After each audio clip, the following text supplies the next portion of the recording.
오늘 주시는 하나님의 말씀은 사무엘상 16장 1절입니다. 우리 한 목소리로 같이 읽겠습니다. 시작. 여호와께서 사무엘에게 이르시되 내가 이미 사울을 버려 이스라엘 왕이 되지 못하게 하였거늘 내가 그를 위하여 언제까지 슬퍼하겠느냐. 너는 뿔에 기름을 채워 가지고 가라. 내가 너를 베들레헴 사람 이새에게로 보내리니 이는 내가 그 아들 중에서 한 왕을 보았느니라 하시는지라. 아멘. 자리에 앉으셔서 기도하겠습니다. 우리에게 말씀 주시기를 기뻐하시는 하나님, 오늘 이 시간에도 주의 진리의 말씀을 우리에게 가르쳐 주옵소서. 이곳에 사람의 말을 들으려고 모인 사람은 한 사람도 없습니다. 우리는 하나님의 말씀을 갈급하며 하나님의 음성을 기다립니다. 우리 각 사람에게 하나님께서 성경을 통하여 주의 뜻을 가르쳐 주옵소서. 미련하고 연약한 종을 주님 손에 맡겨옵고 예수님의 이름으로 기도하옵나이다. 아멘. 본문은 이스라엘의 두 번째 왕인 다윗이 기름 부음 받는 말씀입니다. 본문 1절에 보시면 하나님께서 사무엘 선지자에게 내가 이미 사울을 버렸다 이렇게 말씀하십니다. 그럼 중요한 질문이 우리에게 생깁니다. 사울은 왜 하나님에게 버림을 받았을까? 이것은 동일하게 우리에게도 하나님의 백성은 언제 하나님께 버림을 당하는가? 라는 질문으로 다가오게 될 겁니다. 사울이 하나님께서 기름 부으셔서 이스라엘의 초대 왕으로 기름 부음 받아서 통치하고 있는데 도대체 무슨 일이 있었길래 하나님께서는 사울을 버리셨을까요? 하나님의 백성은 언제 하나님에게 버림을 당할까요? 15장 26절에 보면 왕이 여호와의 말씀을 버렸으므로 여호와께서 왕을 버려 이스라엘 왕이 되지 못하게 하셨다. 이렇게 성경은 말합니다. 하나님께서 사울을 버리신 이유는 정치적인 이유나 경제적인 이유가 아니라 신앙의 문제였기 때문입니다. 사울이 하나님의 말씀을 버렸다. 그래서 하나님께서 사울을 버려 왕이 되지 못하게 하셨다고 말합니다. 이 버렸다 오늘 본문 16장 1절에서도 버렸다라는 동일한 단어가 나오는데 마스라는 말인데요. 이 말은 거절하다, 버리다는 뜻도 있지만 멸시하다, 우습게 여기다 그런 뜻도 있습니다. 그러니까 왕이 여호와의 말씀을 우습게 여겼기 때문에 여호와께서도 왕을 하찮게 여기게 된 겁니다. 하나님의 백성은 언제 하나님에게 버림을 당하는가? 하나님의 말씀을 하나님의 백성들이 우습게 여길 때. 성경은 그렇게 우리에게 가르쳐 줍니다. 저는 현대인들이 롯의 사위들 같아요. 창세기 19장에 보면 소돔과 고모라가 하나님의 심판을 받아 멸망하기 전에 아브라함의 조카 롯이 두 딸과 혼인해서 결혼해야 될 사위들에게 지금 하나님이 이 성을 멸하실 거다. 그러니 일어나 이곳에서 떠나라. 이렇게 말합니다. 장인 될 사람이 하는 말이잖아요. 그러니까 속는 셈 치고 그냥 잠깐 나갔다 이민 가서 살라는 것도 아니고요. 나갔다가 들어올 수도 있었잖아요. 그런데 롯의 사위들은 소돔이 하나님의 심판으로 멸망할 때 같이 죽습니다. 왜요? 하나님의 말씀을 농담으로 여겼어요. 현대인들이 하나님의 경고를 농담으로 여겼던 소돔과 고모라의 롯의 사위들 같지 않은가? 지금 우리 시대는 하나님의 말씀을 마스, 우습게 여기는 시대 아닐까? 그런 생각을 하게 됩니다. 히브리서 9장 27절에 보면 한 번 죽는 것은 사람에게 정해진 것이요 그 후에는 심판이 있다고 말씀하십니다. 첫 번째 줄에 대해서는 모든 사람이 동의할 겁니다. 모든 사람이 한 번 언젠가 죽죠. 그런데 두 번째 줄에 대해서는 찬반이 나뉠 겁니다. 어떤 사람은 내가 죽은 후에 하나님의 심판대 앞에 선다고 하나님의 말씀을 무겁게 받아들이는 사람이 있을 것이고 롯의 사위들처럼 지옥 간다고 천국이 있다고 죽어봤어? 어떻게 알아? 하면서 농담으로 여기고 우습게 여기는 사람들이 있을 겁니다. 주님이 말씀하십니다. 그날에 너희가 바깥 어두운데 내쫓길 때 슬피 울면서 이를 갈 거라고. 누구에게 이를 갈까? 그날에 슬프게 올 거예요. 왜요? 자기가 천국에 갈 수 있었거든요. 이 세상의 모든 사람은 천국에 갈 수 있었어요. 왜냐하면 하나님께서 다 해놓으셨어요. 누구든지 예수님을 믿기만 하면 돼요. 내 죄가 크기 때문에, 내 죄가 작기 때문에 그건 중요하지 않아요.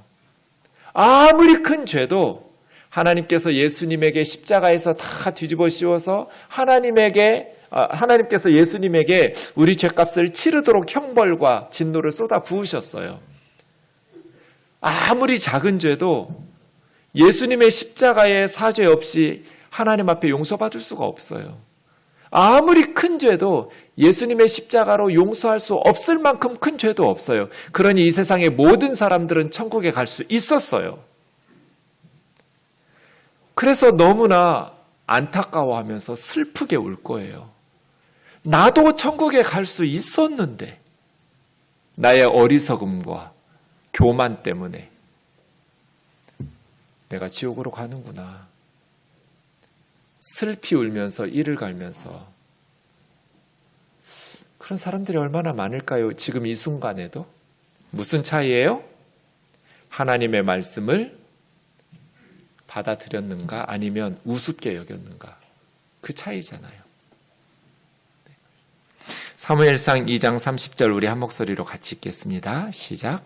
그러므로 이스라엘의 하나님 나 여호와가 말하노라. 나를 존중히 여기는 자를 내가 존중히 여기고 나를 멸시하는 자를 내가 경멸하리라. 하나님은 하나님을 존중히 여기는 사람을 존중히 여기시고 하나님을 멸시하는 사람을 하나님이 경멸하신대요. 하나님을 존중히 여기는 사람은 하나님의 말씀을 소중히 여기고 존중히 여기면서 순종하겠죠. 사울이 언제 하나님 앞에 기쁨이 되면서 하나님 앞에 하나님의 일꾼 되어서 이스라엘을 위기에서 건져냈어요? 겸손하게 하나님의 말씀을 순종했을 때. 사울이 처음에는 너무나 겸손한 사람이었어요. 그래서 하나님의 영이 사울에게 임했고 하나님의 영이 임하자 사울은 암몬의 공격에서 이스라엘을 구원해내는 구국의 영웅이 되었어요. 그런데 점차 정권이 안정을 찾고 견고해지니까 교만해졌어요. 그래서 하나님의 말씀을 우습게 여기기 시작해요. 사무엘을 통해서 주신 하나님의 명령을 순종하지 않아요. 왕이 여호와의 말씀을 버렸으므로 여호와께서도 왕을 버려 이스라엘의 왕이 되지 못하게 하실 거라고. 다윗에게 기름 부었을 때가 다윗이 한 15살 전후였을 것 같아요. 골리앗과의 전쟁터에 다윗은 군인으로 차출되지 않았거든요. 군인으로 전쟁에 나가려면 20살이 넘어야 돼요. 그래서 이스라엘이 인구조사할 때 20살 이상의 남자들, 전쟁에 참여 가능한 사람들을 숫자로 세거든요. 다윗은 골리앗 쓰러뜨리러 전쟁에 군인으로 참전한 것이 아니라 아버지 심부름으로 음식 들고 세 형들에게 찾아가다가 골리앗을 쓰러뜨리게 된 거거든요. 이 말은 다윗이 20살도 안 됐다는 뜻이에요. 어린 소년이었어요. 그리고 다윗이 왕이 되었을 때는 30살에 왕이 되었다고 그랬어요. 그러니까 오늘 본문 후에도 다윗은 15년 이상 정도는 왕이 되지 못하고 준비되는 시간이었고 그 기간 동안 사울이 계속해서 왕위에 있었어요. 그런데 이미 하나님께서 사울을 버리셨어요. 하나님께서 버리시면 아무리 세상 사람들이 두려워하는 왕의 지위를 가지고 있다 할지라도 그냥 껍데기뿐이에요. 아무리 세상 사람들이 부러워하는 세상의 부귀영화를 누린다 할지라도 하나님께 버림받은 사람은 참된 행복을 누리면서 값지게 살 수가 없어요. 그냥 빈 껍데기예요. 사울은 여전히 왕이었어요. 그럼에도 불구하고 이미 오래전에 사울이 언제 하나님의 말씀을 버렸을 때 하나님도 사울을 버리셔서 그는 껍데기뿐인 왕, 무늬만 왕으로 자리에 있었던 거예요. 우리는 어떻게 살아가고 있나요? 우리가 하나님의 말씀을 소중히 여기고 하나님을 존중하면 하나님께서 우리의 삶을 소중히 여기시고 우리를 존중해 주실 거예요. 그러나 우리가 하나님을 멸시하고 하나님의 말씀을 우습게 여기면 하나님께서도 우리의 삶을 무가치하게 하찮게 여기실 거예요. 이것이 오늘 본문이 우리에게 가르쳐 주시는 첫 번째 교훈이에요. 왕이 하나님께 버림받을 때 사무엘은 어떻게 했는지 오늘 본문이 가르쳐줘요. 이것은 리더가 실패해서 하나님의 버림을 받을 때 하나님의 백성들은 어떻게 반응해야 되는지 우리에게 가르쳐줘요. 한때는 하나님의 영이 충만했고 구국의 영웅으로 하나님의 영광을 드높였던 하나님의 왕이 이제는 교만해져서 부패하고 타락해서 하나님에게 버림받을 때 사무엘 선지자는 어떻게 반응했어요? 오늘 본문 1절에 보니까 내가 그를 위하여 언제까지 슬퍼하려느냐. 너 언제까지 슬퍼만 하고 있을래? 사무엘은 어떻게 하고 있었어요? 슬퍼하고 있었어요. 리더가 하나님에게 버림받을 때, 리더가 실패했을 때 하나님의 백성들의 바른 반응의 방식은 슬퍼하는 거예요. 오늘 본문 바로 앞에 있는 15장 35절에도 사무엘이 죽는 날까지 사울 왕을 가서 만나보지 않았다고 말하면서 이는 그가 사울을 위하여 슬퍼했다고. 그러니까 슬퍼했다는 말이 두 구절에 연거푸 반복되고 있어요. 리더의 실패에 대한 하나님의 백성들의 올바른 반응은 슬픔이어야 해요. 비난하거나 조롱이 아니에요. 전직 대통령들이 감옥에 가거나 아니면 스스로 목숨을 끊는 불행한 일들이 있을 때 세상 사람들은 저는 모르겠어요. 그런데 그리스도인들의 올바른 반응의 방식은 조롱이나 비난이나 분노가 아니라 슬픔이어야 돼요. 왜냐하면 리더의 실패는 공동체의 불행이기 때문이에요. 사무엘은 조롱하고 비난하지 않았어요. 사울을 위해서 슬퍼하면서 기도하는 사람으로 그렇게 그의 사명을 다했어요. 우리 우면동 교우들이 하나님의 종으로 귀하게 쓰임받던 영적인 리더들이나 세상의 리더들이 순간의 유혹을 이기지 못하고 아니면 교만해져서 하나님의 버림을 받고 공동체가 그로 말미암아서 불행해질 때 그 리더들의 실패를 조롱하거나 비난하거나 분노하기보다는 슬퍼하면서 하나님 앞에 몸부림치며 기도할 수 있기를 주의 이름으로 축원합니다. 그것이 하나님의 백성의 바른 반응의 방식이죠. 세 번째, 이렇게 절망적인 상황에서 그럼 하나님의 백성들은 어떻게 소망을 가질 수 있을까요? 왕이 하나님에게 버림받았다는 건 이스라엘의 위기예요. 공동체의 위기죠. 절망이에요. 공동체가 절망적인 상황으로 무너지고 있을 때 하나님은 사무엘에게 어떤 소망을, 어디서 희망을 가질 수 있도록 하시나요?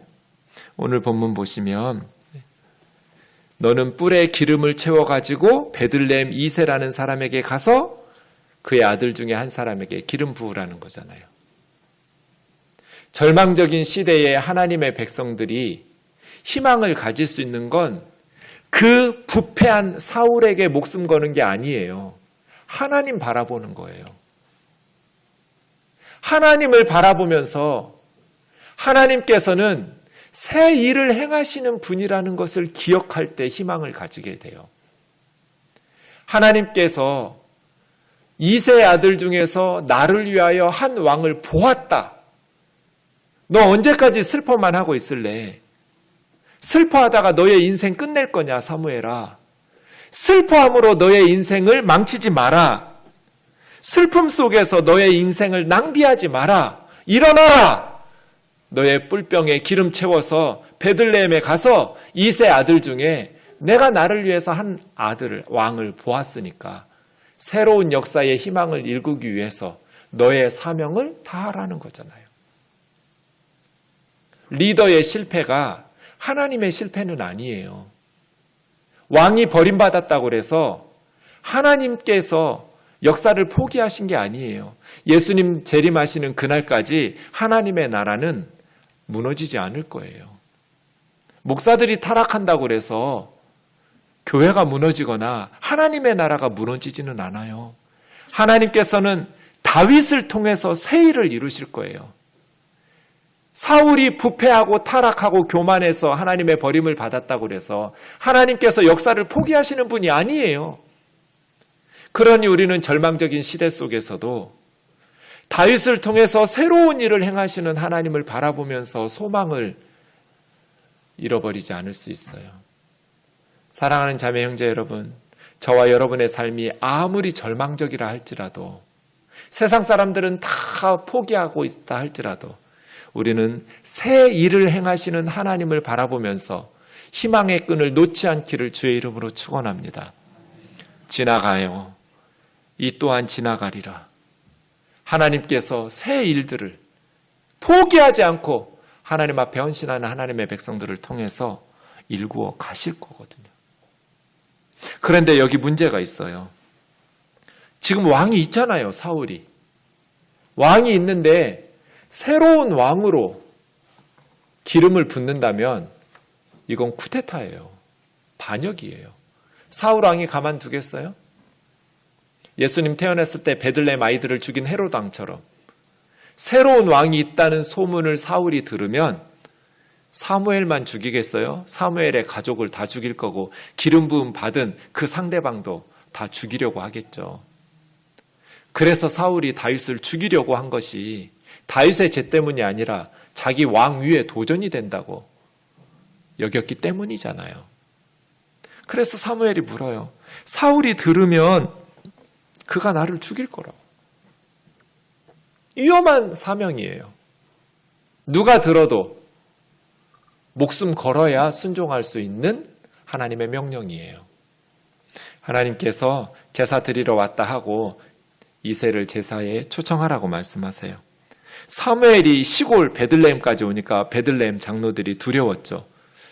좋은 소식을 가지고 왔는지 하나님의 심판의 소식을 가지고 왔는지 샬롬을 위해서 오셨나고 물어요. 그랬더니 사무엘이 샬롬을 위해서 왔으니까 염려하지 말라고, 나랑 함께 제사 드리자고 하면서 이새와 아들들을 제사에 초청하지요. 사무엘 선지자는 어떻게 이렇게 위험한 하나님의 명령을 순종할 수 있었을까요? 목숨 걸어야 될 일이에요. 하나님을 신뢰하니까. 하나님을 신뢰하면서 사명을 감당하는 거죠. 하나님의 불가능해 보이는 명령을 순종하는 방법이 있어요. 하나님을 사랑하면 돼요. 사무엘처럼. 사랑하는 사람은 모든 게 쉬워져요. 예전에 칼을 든 강도가 저희 어머니 혼자 주무시는데 새벽에 칼 들고 찾아와서 우리 어머니를 알몸으로 벗겨놓고 팔다리를 묶어놓고 몇 시간 동안 칼로 위협하면서 악한 짓을 했어요. 저는 몇 달 동안 잠을 못 잤어요. 정말 죽을 것 같았어요. 칼 들고 어머니에게 위협하면 우리 어머니의 노년의 삶을 완전히 짓밟아 버렸어요, 강도가. 그런데 어느 날 갑자기 하나님께서 저에게 그 강도를 용서하래요. 그리고 축복하면서 기도하래요. 그래서 제가 짧고 굳게 대답했어요. 싫어요. 못해요. 제가 어떻게 우리 어머니를 그렇게 짓밟은 강도를 어떻게 용서해요? 어떻게 축복하면서 기도해요? 그건 불가능하다고 여겼어요. 그런데 하나님께서 계속 말씀하셨어요. 그리고 물으셨어요. 너 나 사랑하냐고. 내가 예수님은 사랑하는데 강도는 사랑하지 않는다고. 너 나 사랑하냐고. 내가 예수님은 사랑한다고. 내가 어떻게 예수님을 사랑하지 않을 수 있느냐고. 계속 물으세요. 너 나 사랑하냐고. 너 나 사랑하냐고. 그럼 그 강도를 위해서 기도하라고. 그때 배웠어요. 사랑하면 불가능한 것도 쉬워지는구나. 예수님을 사랑하면 위험한 일도 순종하게 되고 불가능한 걸만큼 힘겨운 일도 쉽게 해낼 수 있구나. 사랑하는 사람에게는 모든 것이 쉬워지는구나. 사무엘이 목숨 걸어야 돼요. 그런데 사울에게 사무엘이 기름 부어서 킹메이커 역할을 했는데 이제 킹브레이커 하면서 새로운 다윗에게 킹메이커 역할을 하라는 건 이건 쿠데타거든요. 그런데 사무엘은 하나님을 신뢰해요. 그리고 하나님을 사랑해요. 그래서 그대로 순종해요. 마지막 질문은 왜 하나님께서 다윗을 왕으로 선택했을까요? 이것은 하나님의 백성들이 어떻게 살아야 하는지를 가르쳐줘요. 오늘 1절에 보면 하나님께서 내가 한 왕을 보았다고 그래요. 이새의 아들 중에서 나를 위해서 한 왕을 보았다. 원문에 있는데 한글 성경에 빠진 건 나를 위해서라는 리예요. 리. 나를 위해서 내가 한 왕을 보았느니라. 하나님은 도대체 다윗에게서 무엇을 보았을까요? 하나님께서 보신 것이 무엇일까요? 이새의 아들들이 이제 장남에서부터 사무엘 선지자 앞으로 옵니다. 큰형 엘리압이 왔는데 사무엘이 속으로 생각했어요. 와, 진짜 여호와 앞에 왕이 있구나. 너무 잘생긴 거예요. 근데 하나님께서 말씀하세요. 그의 용모와 키를 보지 마라. 내가 이미 그를 버렸노라. 한번 했잖아요. 사울도 다른 이스라엘 백성들이 어깨밖에 안 왔어요. 사울의 어깨밖에. 머리 하나가 더 있는 사람이에요. 그런데 사울이 하나님께 버림받았잖아요. 그의 용모와 키를 보지 마라. 이미 그를 버렸다. 사울처럼. 내가 보는 것은 사람들하고 다르다. 뭐가 달라요? 사람들은 눈에 보이는 대로 외형을 보지만 나 여호와는 사람들 눈으로는 볼 수 없는 마음, 중심을 본다. 엘리압이 아니었어요. 하나님께서 보신 것은 다윗의 외모가 아니에요. 다윗의 중심, 마음이었어요. 둘째 형 아미나답 아니었어요. 셋째 형 삼마 아니었어요. 그렇게 7명의 형들이 줄줄이 한 명씩 사무엘 선지자 앞으로 갔는데 하나님께서 다 아니라고 말씀하셨어요. 7명의 아들이 다 끝났어요. 그래서 사무엘 선지자가 이새에게 물어요. 네 아들들이 다 여기 있냐고. 이 7명이 전부냐고. 그래서 아버지 이새가 말해요. 아직 막내가 남았는데, 아직이라고 번역한 오드라는 말은요, 뭐뭐이긴 한데 그런 뜻이에요. 막내가 남아있기는 한데 직역하면 그 뜻이에요. 아닐 건데 그 말이에요. 이 7명의 아들들이 다냐?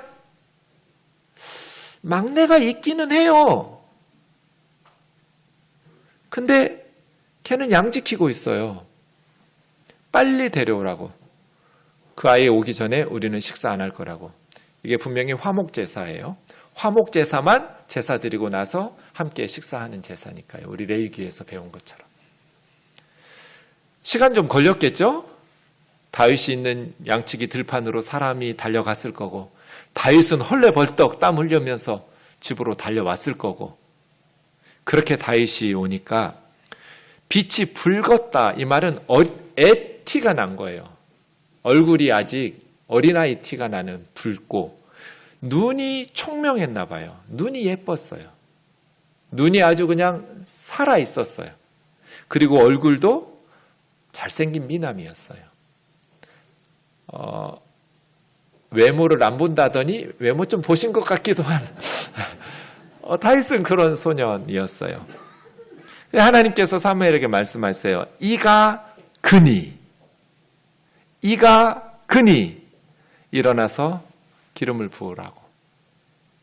그래서 사무엘이 기름 뿔병에서 형제 중에서 그에게 기름을 부어 그날 이후로 다윗에게 하나님의 영, 여호와의 영이신 성령이 감동을 하면서 크게 성령 충만한 사람으로 되었어요. 사울에게서는 하나님의 영이 떠났고 다윗에게는 하나님의 영이 크게 감동했어요. 그래서 사울은 무늬만 왕이에요. 왕의 역할을 안 해요. 국가적 위기에 처했는데 블레셋 군대가 쳐들어와서 자기 나라 도시를 정복하고 있는데 사울은 아무것도 안 해요. 다윗이 왕의 역할을 대신하죠. 하나님께서 뭘 보셨어요? 다윗 많아야 한 15살 전후였을 것 같아요. 그 다윗에게서 하나님께서 뭘 보셨을까요? 13장 14절에 사울에게 사무엘 선지자가 여호와께서 그의 마음에 맞는 사람을 구해서 백성의 지도자로 세울 거라고. 하나님의 마음에 맞는 사람. 사도행전 13장에도 이세 아들 다윗을 만나니 내 마음에 맞는 사람이라고. 나 여호와는 중심을 본다고 말씀하셨잖아요. 그리고 하나님 마음에 맞는 사람을 구해서 이스라엘 백성의 지도자로 세우신다고 그랬잖아요. 하나님께서 뭘 보신 거예요? 마음을 보신 거예요. 마음이 맞았어요. 하나님하고 다윗하고는 마음이 통하는 사람이에요. 하나님께서 다윗에게 보신 것은 다윗의 마음이에요. 마음.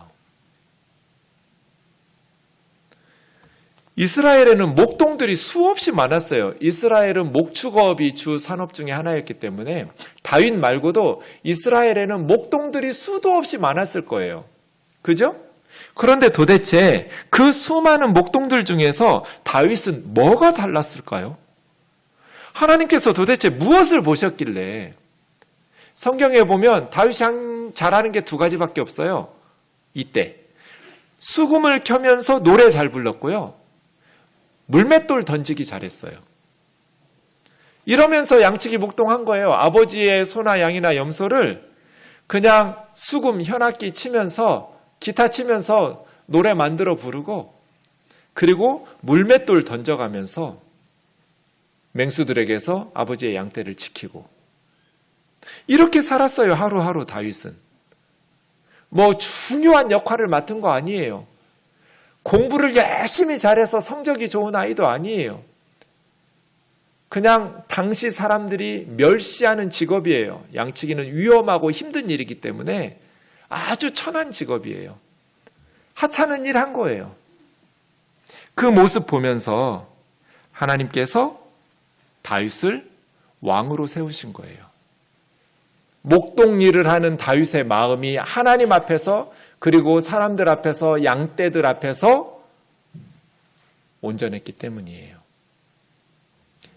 양재천에 가면 사람들이 많아요.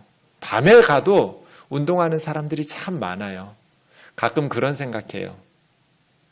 건강을 위해서, 몸매를 위해서는 저렇게 열심히 땀 흘려 운동하는데 마음을 위해서는 어떤 운동을 할까? 여러분, 우리 건강을 위해서 그리고 다이어트를 위해서 열심히 힘들지만 땀 흘리면서 운동해요. 양재천을 걷고 자전거 타고 뛰고 좋은 일이죠. 가끔 와서 물어요. 목사님 성형수술 해도 돼요? 제가 뭐라고 대답할까요? 하라고. 거울 볼 때마다 하나님한테 성질 부리지 말고 그냥 성형수술하고 거울 볼 때마다 하나님 앞에 찬송하라고. 단 중독이 되지는 말라고. 성경에 없는 거니까 뭐라고 말할 수는 없지만 그냥 난 성형 안 하고 그냥 하나님 주신 대로 이쁘게 행복하게 건강한 마음 가지고 살아 하면 뭐 그렇게 사시고요. 거울 볼 때마다 짜증이 나요. 그러면 성질 부리지 말고 그냥 수술하세요. 육신을 예쁘게 하는 거, 아름답게 하는 거 좋은 일이에요. 근데요, 마음은요? 마음을 위해서는 뭐 하세요? 우리의 건강을 위해서, 외형을 위해서 아름답게 꾸미는 건 좋은 일이고 마땅히 건강한 하나님이 주신 몸을 잘 관리하는 건 성도의 바른 자세이겠지만 마음을 위해서는 뭐 하고 있냐고요.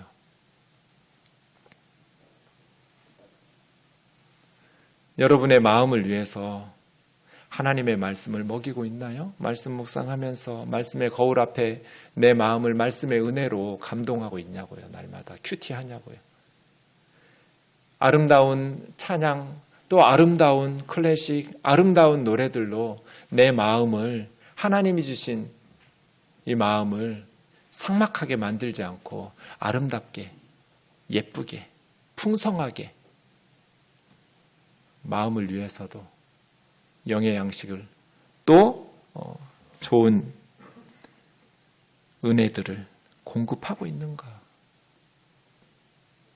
다윗은 하나님 앞에 그의 마음이 온전했는데 여러분 열 몇 살짜리 이 꼬맹이가 어떤 식으로 양을 치냐면 골리앗 앞에서 자원할 때 나타나요. 전쟁하러 군인으로 참전한 게 아니에요. 3명의 형이 전쟁터에 나가 있어서 음식을 들고 아버지 심부름으로 형들 안부를 물으려고 갔다가 40일 동안 아침 저녁으로 골리앗이 하나님을 모욕하면서 떠드는, 그런데도 이스라엘 진영에서는 남들보다 머리 하나가 더 있었던 사울 왕을 비롯해서 찍소리도 못하고 벌벌 떨면서 타령하는 군인들이 나타나고 있던 그 시점에 다윗이 우연히 철가방 들고 아버지 음식 배달하러 갔다가 골리앗이 하나님을 모욕하는 소리를 듣고 펄쩍펄쩍 뛰었어요. 아니 저 할례받지 않은 블레셋 놈이 감히 살아계시는 하나님을 모욕할 수 있느냐고, 내가 죽이겠다고. 40일 만에 자원자가 나타나서 사울 왕이 다윗을 불러요. 그래서 다윗 앞에 갔을 때 다윗이 왕에게 말해요. 그로 말미암아 사람이 낙담하지 말라고. 낙담할 필요가 없다고. 주의 종이 가서 저 블레셋 사람하고 싸울 거라고. 사울이 실망하죠. 너는 어린아이, 소년이고 그는 어려서부터 용사다. 성경이 기록한 골리앗의 키가 6규빗 한 뼘이라고 그랬어요. 거의 3m 가까워요. 2m 90. 엄청난 거인족이에요. 게다가 온 몸을 철로 무장하고 있어요. 그런데 어린 소년 다윗이 어떻게 이기냐고요. 그때 다윗이 말해요. 제가 우리 아버지 양 칠 때 사자나 곰이 와서 양 새끼들을 물어가면, 여러분이 양을 치고 있는데 사자나 곰이 와서 양 새끼를 물어가면 어떻게 해야 돼요? 그렇죠. 도망가야죠. 죽어요. 사자나 곰이 고양이 아니잖아요. 강아지 아니잖아요. 근데 다윗은 어떻게 했을까요? 내가 따라갑니다. 내가 따라가서 그것들을 쳐서 그 입에서 새끼를 건져내고, 만약에 사자나 곰이 나를 해치려고 하면 내가 그 수염을 잡고 쳐서 죽입니다. 사자, 곰도 쳐서 죽였는데 살아계시는 하나님의 군대를 모욕한 이 할례받지도 않은 우상숭배자인 블레셋 사람이니까 살아계신 하나님을 몰라본다라는 것은 짐승하고 똑같습니다. 그러니까 내가 쳐 죽인 짐승하고 똑같은 결과가 나올 거라고. 짐승의 하나처럼 될 거라고. 그렇게 말합니다. 그래서 다윗이 자원을 해요. 그때 마지막으로 한 말이 37절인데요. 여호와께서 나를 사자의 발톱과 곰의 발톱에서도 건져내셨으니 이 블레셋 사람의 손에서도 하나님이 나 건져낼 거라고. 그러니까 다윗은 평소에 뭐 한 거예요? 노래 부르고 양떼들 치다가 사자나 곰이 오면 물맷돌 던지면서 하나님과 함께 사자의 발톱과 곰의 발톱에서 양 새끼들 건져내고 싸운 거예요. 이런 목동이 이스라엘에 몇 명이나 있을까요?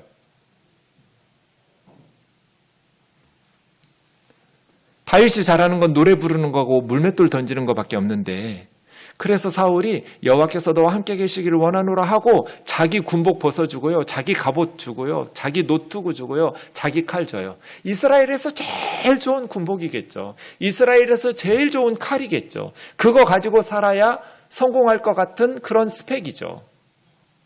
그런데 입어보니까 안 맞아요.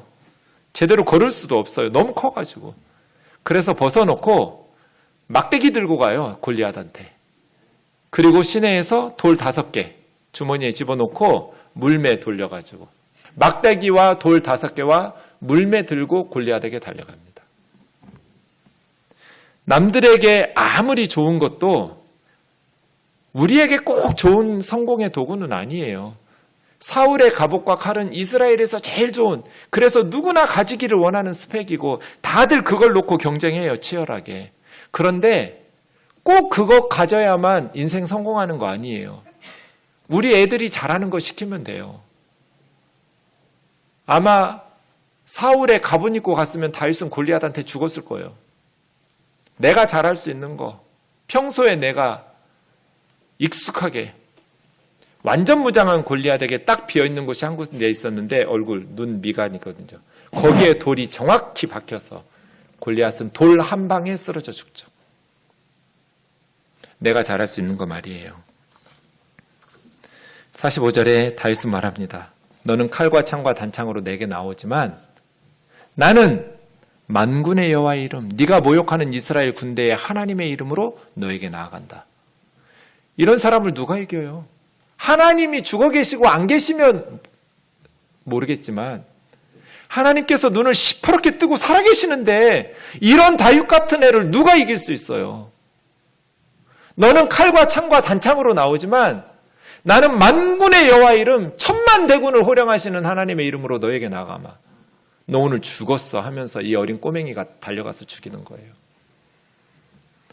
다윗이 이렇게 하는 이유가 46절 47절에 나와요. 알게 하겠고 알게 하리라예요. 이스라엘의 하나님이 살아계시다라는 것을 온 세상 사람들에게 내가 알려주지. 여호와의 구원은 칼과 창에 있지 않다라는 것을 알려주마. 이게 다윗의 승리의 비결이었어요. 다윗이 평소에 양 지킬 때 하나님과 함께했던 승리의 경험들이 축적된 사람이에요. 하나님의 영이 충만했고 하나님과 동행하면서 곰과 사자에게서 양떼들을 건져낸 살아계신 하나님을 경험했기 때문에 다윗은 골리앗 앞에서 다들 벌벌 떨면서 두려워하고 있는데 골리앗을 쓰러뜨릴 수 있도록 하나님 앞에 자신을 드린 거예요. 그런데 다윗 보세요. 아포다거든요. 아포다. 아버지가 포기한 다윗. 아버지가 포기했잖아요. 오늘 11절 말씀 보면 아직 막내가 남아있긴 한데, 여러분 형들 7명은 다 대기시켜 놓은데 자기 혼자 양치라고 들러 보내면 그런 집에서 살고 싶으세요? 어떻게 아버지가 자기한테 이럴 수가 있어요? 아니 7번째 형까지는 다 깨끗하게 옷 입혀가지고 준비시켜 놓고 나만 양치래. 어떻게, 이건 죽으라는 거잖아요. 살라는 거예요, 아버지가 자기한테? 너는 하찮은 인간이라는 거잖아요. 너는 쓸모없는 인간이라는 거잖아요. 그런데 다윗은 그 아버지의 양을 치는데 목숨을 걸고 양을 쳐요. 자기를 사랑해주는 아버지도 아니에요. 자기를 존중하는 아버지도 아니에요. 이날만 이랬겠어요, 아버지 이새가? 평소에 그랬겠죠. 형들한테 왕따 당했겠죠. 미움 받았겠죠. 어떻게 이랬을까? 시편 51편 5절에 보면 어머니가 죄중에 나를 잉태했다고 말해요, 다윗이. 성경 어디에도 어머니가 아들을 임신하는데 그건 죄악 중에서 잉태했다라는 말을 안 해요. 그거는 하나님의 선물이고 아이가 생기는 것은 복된 경사스러운 일이지 죄악된 일이라고 말하지 않아요. 그래서 성경학자들은 이걸 근거로 다윗은 출생의 비밀이 있다. 다윗의 어머니는 정식 부인이 아니다. 태어나지 말았어야 될 아버지와 어머니의 불륜으로 생긴 애기예요. 태어나지 않는 게 더 나을 뻔한 아들. 천덕꾸러기로 왕따 당하면서 그렇게 살았을 거예요. 그런데도 불구하고 다윗은 아버지 탓하고 형들 탓하고 미워하면서 자기 인생을 낭비하지 않은 거잖아요. 원망하고 남 탓하느라고 낭비하지 마세요, 인생을. 그래서 우리 어떻게 살아야 돼요? 사랑하는 자매 형제 여러분, 우리에게 주신 삶을 최선을 다해서 우리가 포기하지 않으면 하나님도 절대로 우리를 포기하지 않으세요. 우리가 우리의 인생을 포기하지 않으면 하나님도 우리를 포기하지 않고요. 우리가 우리 아이를 포기하지 않으면 하나님도 우리 아이를 포기하지 않으세요. 우리가 포기하니까 하나님이 포기하시는 거예요. 다윗이 자기 인생 막 살아도 대충 양치어도요, 뭐라고 할 사람 하나도 없을 것 같아요. 심지어 하나님도 이해해 주실 것 같아요. 네 상황이라면 뭐가 좋아서 네가 그렇게 목숨 걸고 양 지키겠니? 이해한다. 그런데 다윗은 그렇게 살지 않았어요. 위대한 일, 중요한 일도 아니에요. 작은 일이에요. 그래서 하나님께서 내 마음에 맞는 사람이라고. 다윗은 평소에 하나님과 함께 곰하고 사자하고 싸울 때 하나님을 체험한 사람이에요. 살아계신 하나님을 경험한 사람이에요. 언제나 신앙생활은 필기시험 이론이 아니라 실기잖아요. 실기시험이잖아요. 저와 여러분 앞에 있는 골리앗들 앞에서 우리는 지금 사울의 모습인가요? 아니면 다윗의 모습인가요? 벌벌 떨면서 두려워하고 아무것도 하지 않는 무늬만 왕인, 그러한 부끄러운 그리스도인인 하나님의 백성인가? 아니면 살아계시는 하나님을 믿는 사람답게 나는 만군의 여호와의 이름으로 너에게 나아간다고 말하는 그러한 하나님의 백성으로 살아가고 있나요?